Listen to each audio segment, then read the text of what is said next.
Welcome to Living the Smarter Science of Slim, where we provide a scientifically proven lifestyle for long-term health and fat loss by eating more and exercising less, but smarter. Eat smarter, exercise smarter, live better. I am so ready for that. Hey everyone, Jonathan Bailor back with another bonus Smarter Science of Slim podcast, an extra special show for you today. Have an individual who is out there making waves on a massive scale, but also on an individual scale, because I had the opportunity to meet this wonderful gentleman on this past year's low-carb cruise. And I can tell you from firsthand experience that he is a genuinely nice dude who really does just want to help people and has done a massive amount of work on his own and at great expense to speak definitively about how to help people based on that experience. He is the founder and CEO of the Bulletproof Executive. He is the host of a wildly popular podcast of the same name. He is the co-author of the Better Baby book with his lovely wife. And he is also coming out with his own book called Bulletproof Diet Book, which you can learn more about at bulletproofdietbook.com. My man, my friend, Dave Asprey, how are you today, brother? Jonathan, I am really stoked to be on with you. It's been too long since the low-carb cruise. We've got to hang out soon. Yes, and we're actually relatively close to each other, which is nice. I don't hear that very often, living up here outside Victoria, British Columbia, on an island surrounded by trees. So it's good to hear you're a hermit, too. Dave, a lot of people are very familiar with your work and, in fact, with your success. And I think because of that, sometimes, despite your best efforts and despite who I know you are as a man, some people might be a little intimidated by you. So I wanted to spend this podcast really exploring the story behind the story, because I know this is a deeply personal story for you. So with that in mind, can you take us through your journey to the state of being bulletproof? Yeah, what a great question, man. I started out life fat. I was just swollen as a kid and overweight. And I had asthma, I had arthritis in my knees when I was 14, and rashes all the time, and bad skin, the things that a lot of people are dealing with now. The problem was that I was on antibiotics almost all the time because I kept getting strep throat, and then I'd get sinus infections, and it was just a never-ending treadmill. So just say started out not that healthy. I went on up to 300 pounds by the time I finished my first 4 years of college. So now I'm like this 300-pound fat guy, and I started working out. I'm like, I'm serious about this. 6 days a week, an hour and a half a day, half cardio, half heavy weights, about 1,800 calories. And I did not lose weight over 18 months of that regimen. I got stronger. I had some muscle under my layers of blubber, but I just realized like something's wrong.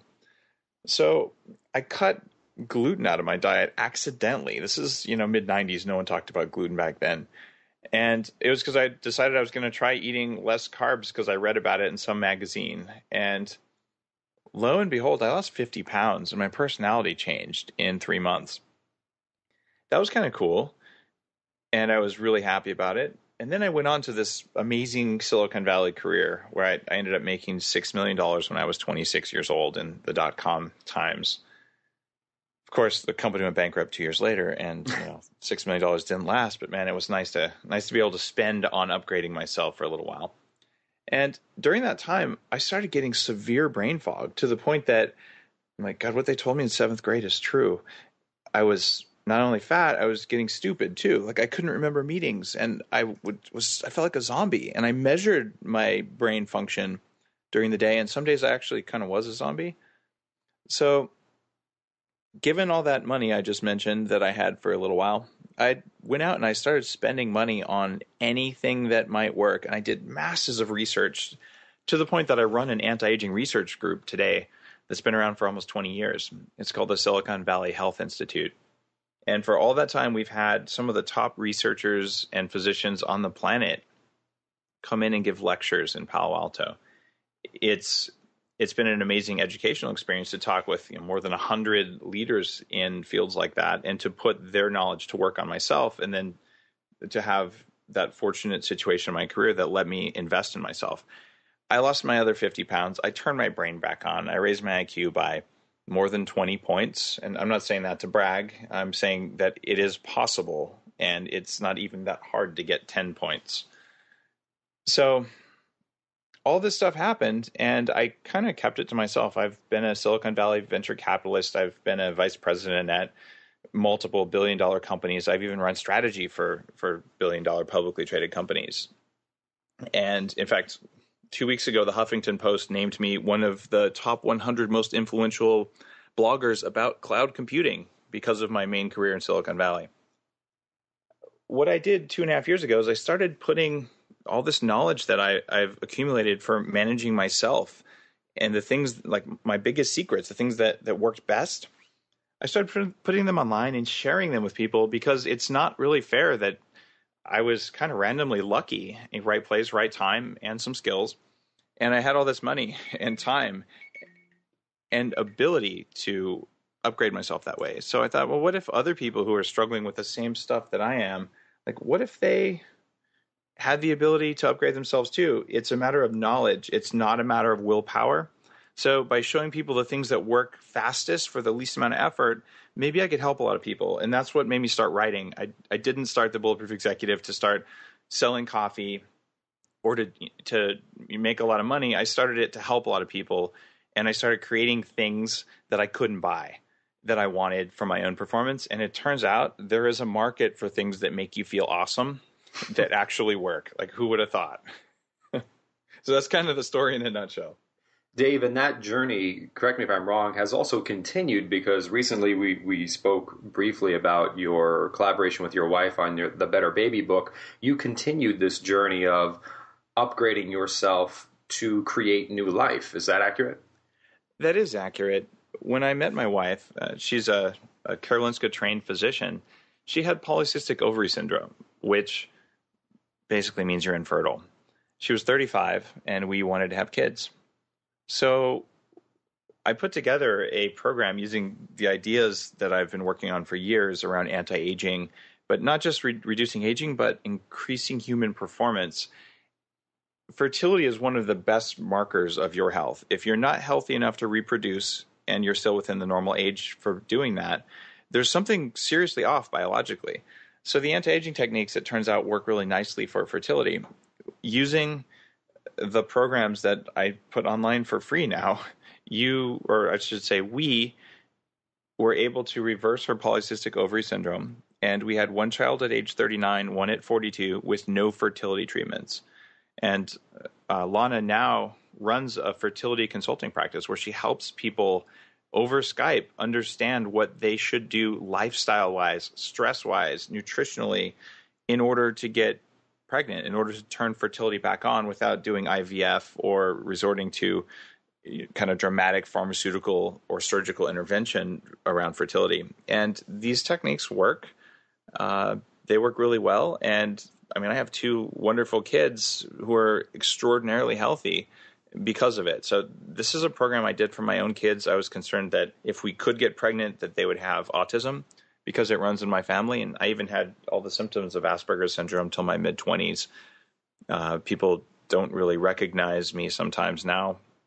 They're saying, you look different, your face looks different, your skin looks different, you talk differently, you make eye contact differently, you don't stutter the way you used to sometimes when you'd get nervous, all that stuff.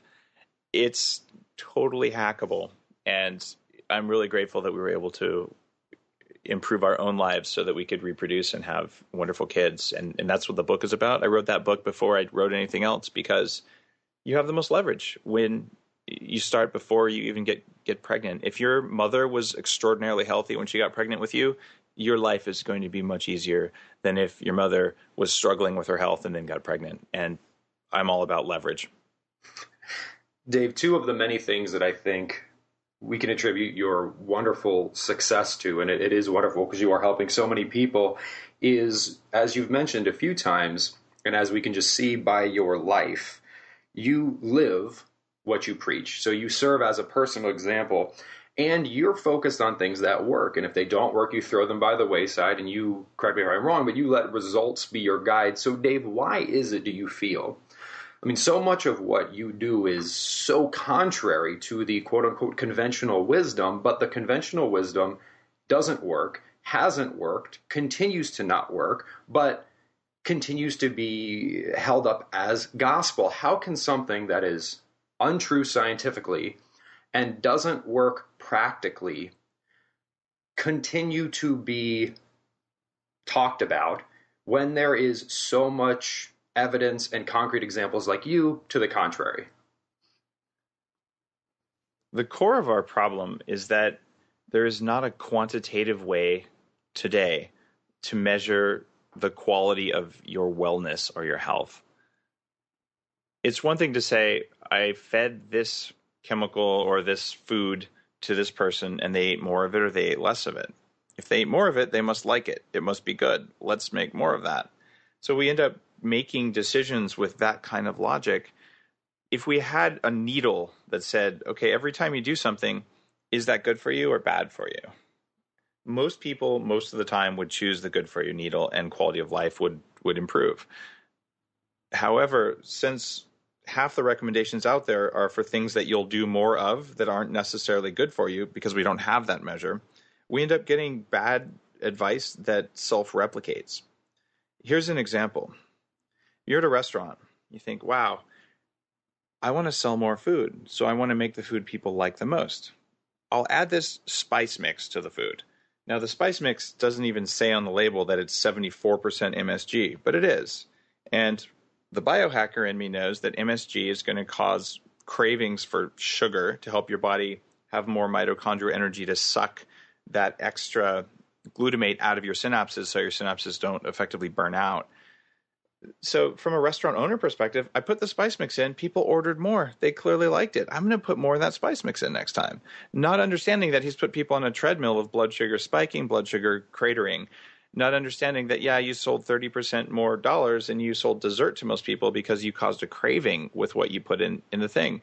It's not that there's an evil, cabal of restaurant owners trying to do that, other than maybe it's the fast food companies. But what's really happening there is this kind of feedback loop where we're looking at, well, what do people do more of instead of what made people feel the best? The signal for what's best is, how do you feel right now? And if you can cultivate that awareness, it doesn't matter if you're supposed to do something or not supposed to do something. What happens is, did it work? Do you feel good when you're done doing it?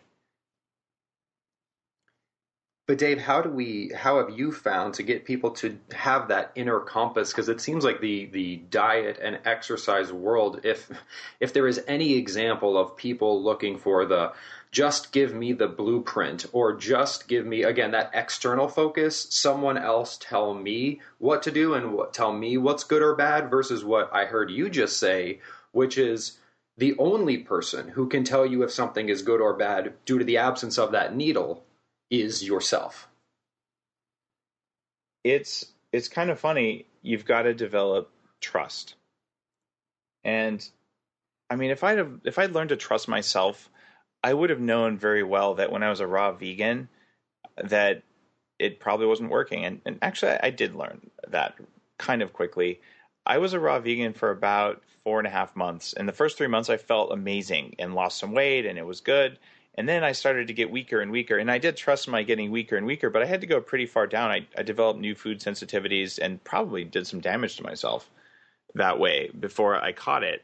But a lot of people, if you do something and it works for a week, then it's good and you stop thinking about it. So that single question, how am I doing right now? Like, do I have a new pain in my body? Why? So how am I doing and why? If you put those two things together and you just ask that hundreds of times a day as a background process, you'll do more than any health guru, anything else. And the way I make my recommendations on the Bulletproof diet is that it's a roadmap. I'll tell you, these are the foods that cause the least inflammation, the least cravings.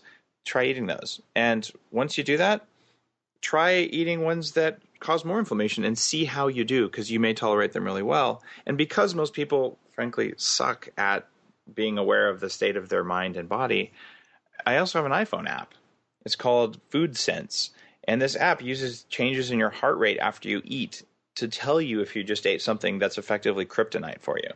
Everyone I know has some foods that make them slower and make them more tired and less aware than other foods. And if you can identify those things, not only does weight loss become kind of effortless, but cravings go away and your amount of willpower available for changing the world goes up. So I'm not telling you what to do. I'm saying here's a roadmap. You might want to try and walk on that side of the map and see how you do. And if we can show people just one day where they feel bulletproof, just that limitless kind of feeling where I have all the energy I ever wanted. If I want to think about something, it's there. I want to recall something from my memory. I don't have to struggle. The word is right there. It's not on the tip of my tongue. It's just, it comes before I need it. If your brain works like that for one day and you go, oh my God, what an amazing day. I want to do that again. Great. Now you're on the path. And most people haven't felt like that since they were little kids, if they ever have. And it's something that we're all capable of as soon as you kind of solve the Rubik's Cube of what you put into your body and what you do in the environment around you. In the spirit of channeling that sense of effortlessness about life and feeling bulletproof, some people may hear your story, Dave, and say, oh, well, that's great. Dave was a high-powered executive. He had 300 grand to spend on all these gadgets and such. I'm not in that position. I have barely enough money to keep the lights on, or I'm struggling. I'm in between jobs right now. What have you found through your experience to be, you talk about small changes making a big difference, but let's say small and affordable changes that make the biggest difference? This whole high power executive thing sounds pretty cool, and I made a lot of money as a kid, but I didn't come from a wealthy family at all. And I certainly, in fact, one of the things that really messed my health up was I couldn't afford to live in Silicon Valley when I started out there. So I lived like kind of on the bad side of the valley, over by Hayward. And it turns out the 2-bedroom kind of ghetto condo that I'd bought had toxic mold in it, and it totally trashed my health. But it was the only place I could afford, and I didn't even know it had toxic mold in it. And so my career and my financial success has been up and down, and there's times when I'm like, I'm not going to this month spend money on the things that I think would be best for me because I don't have enough money to make rent. So it's not like it's always been amazing and wonderful. And I tell you, being wealthy before you're 30 and then losing it all because your company goes bankrupt and it's illegal for you to trade, just to watch your bank account go away day after day after day, was one of the more painful experiences of life. So I've felt that I don't have enough right now, feeling for sure. And here's the thing. That's when it's most important to have leverage, to do the thing that didn't cost anything, that gave you an advantage, that let you have more energy. So many people, when they get tired or even when they get stressed because they did just lose their job, that's when stress hormones are highest. That's when they're the most tired, and that's when they need this stuff the most. So I don't think anyone needs to spend $300,000. I did it because I had it and because my brain was turning off and I was fat and my joints hurt all the time. It was enlightened self-interest. But from that, I'm sharing for free the things that worked the best. And a lot of those things don't cost anything. And if they do cost something, I'll tell you, this is the thing with the most benefit for X amount of dollars. Some of the technologies I talk about are $99, and I don't even make them. I'll just tell you, this one turns your nervous system down when it's overactivated, and I don't know a way to do it for less, or I'd tell you about it. So maybe that's $99 is too much for you. So maybe you're going to walk barefoot on grass because it lowers inflammation and increases calmness. Maybe you're going to optimize your sleep. Those don't cost anything.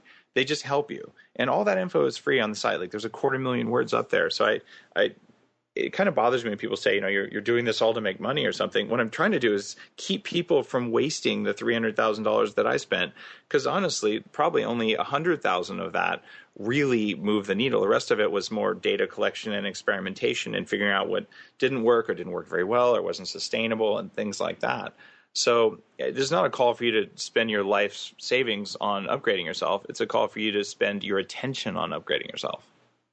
The distinction between spending attention and spending money is a profound one, Dave. And to anyone who has any inklings of Dave doing this to make money, Dave is one of the very few individuals I've met and whose work I've seen who is like This gentleman is doing unique work. I mean, I don't want to go over the top here, Dave, but like, do check out Dave's site, bulletproofexec.com, because so much in the field of health and fitness is derivative. It's just a respin of the same thing.